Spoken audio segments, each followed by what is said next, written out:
আসসালামু আলাইকুম গাইস, আজকে আমরা চলে যাচ্ছি। আমাদের আজকের খেলা হার্ট হিট ফুটবলের শ্রদ্ধেয় ব্যারিস্টার কাইসার কামাল মহোদয়ের ব্যবস্থাপনায় আমাদের সেই ফুটবল টুর্নামেন্ট, চার শহীদ স্মৃতি ফুটবল টুর্নামেন্ট, দুর্গাপুরের অন্যতম সেরা ফুটবল টুর্নামেন্ট। সেই ফুটবল টুর্নামেন্টে আমি আজকে আমার বাড়ি থেকে সরাসরি রওনা হলাম এবং আপনাদের সাথে অসংখ্য ধন্যবাদ।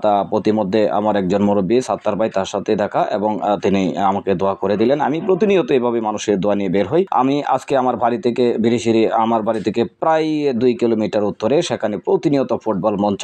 এভাবে কিন্তু কঠোর পরিশ্রমের মাধ্যমে আমার সেখানে যেতে হয় এবং তারা আমাকে অনেক আদর আপ্যায়ন করেন, ভালোবাসেন। এই জন্য আমার মূলত সবসময় ফুটবল মঞ্চে যেতে খুবই ভালো লাগে। আমি ধন্যবাদ জানাই শ্রদ্ধেয় ব্যারিস্টার কাইসার কামাল মহোদয় সহ বাংলাদেশ জাতীয়তাবাদী দলের বিভিন্ন নেতা কর্মী, যারা আমাকে অক্লান্ত পরিশ্রমের মাধ্যমে আমাকে সবসময় দাওয়াত করেন এবং আমিও তাদের দাওয়াতে যেতে অনেক স্বাচ্ছন্দ্য বোধ করি। দেখুন, আমি কিন্তু আজকে সেই ফুটবল মঞ্চে দ্বিতীয় ম্যাচ, এই ম্যাচটি ছিল খুব সম্ভবত দুর্গাপুর পৌরসভা এবং চণ্ডীগড় ইউনিয়নের। শেষ পর্যন্ত আমি সরাসরি ধারা বিবরণীতে আসলাম এবং সেখানে কিন্তু উপচে পড়া দর্শকের ভিড়।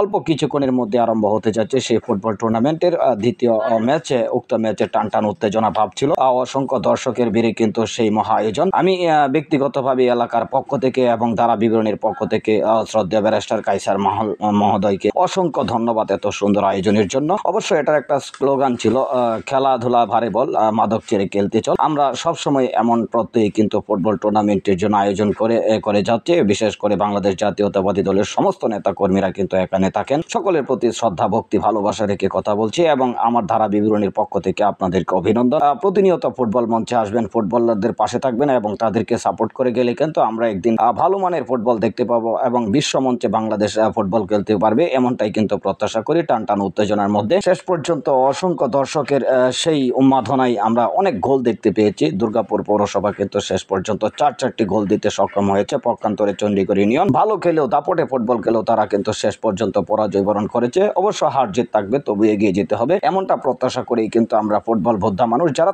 তারা সকলেই ফুটবলকে ভালোবাসি। ভালো মানের ফুটবলার ছিল, বাংলাদেশের জাতীয় দলে খেলার মতো যোগ্যতা সম্পন্ন ফুটবলাররাও কিন্তু দুর্গাপুরে আছে। অবশ্যই এভাবে যদি প্রতিনিয়ত জ্বালাই হতে থাকে, ফুটবলটাকে অবশ্য আমরা প্র্যাকটিসের মধ্যে রাখি, তাহলে কিন্তু অবশ্যই সুন্দর পরিবেশে আমরা ফুটবলকে আবারও উপহার দিতে পারবো। অসংখ্য দর্শকের ভিড়ে, মনোরম পরিবেশে, গারো পাহাড়ের পাদদেশে সেই উপচে পড়া দর্শকের ভিড়ে কিন্তু অক্লান্ত পরিশ্রমের মাধ্যমে পরিচালনা করছেন। তাদেরকে অনেক অনেক অভিনন্দন। খেলা শেষে আমরা সকলেই একসাথে বসে এবং কৌশলাদি বিনিময় প্রকাশ করে শেষ পর্যন্ত আমরা খেলার পরিসমাপ্তি ঘটিয়ে অনেক আনন্দের মধ্যে, দেখুন অনেক দর্শক কিন্তু আছে সেখানে। বিশেষ করে বাংলাদেশ জাতীয়তাবাদী দলের বিভিন্ন নেতা কর্মীরা কিন্তু সেখানে থাকেন। আমি তাদের প্রতি শ্রদ্ধা, ভক্তি, ভালোবাসা এবং তাদের এই অক্লান্ত পরিশ্রম যাতে সার্থক হয় এমন প্রত্যাশা করেই কিন্তু সবসময় ফুটবল ডেলিভারি দিয়ে থাকি। সকলেই ফুটবলকে সাপোর্ট করবেন এবং ফুটবলের পাশে থাকবেন। দেখুন, আমরা কিন্তু অসংখ্য দর্শকের ভিড়ে কিন্তু আজকের এই ফুটবল মঞ্চ, যে হিন্দু, খ্রিস্টান, বৌদ্ধ, মুসলিম সহ বিভিন্ন জাতির মানুষ কিন্তু এই মঞ্চে আছেন। সকলকে অভিনন্দন, ভালোবাসা। আসসালামু আলাইকুম ওয়া রাহমাতুল্লাহ।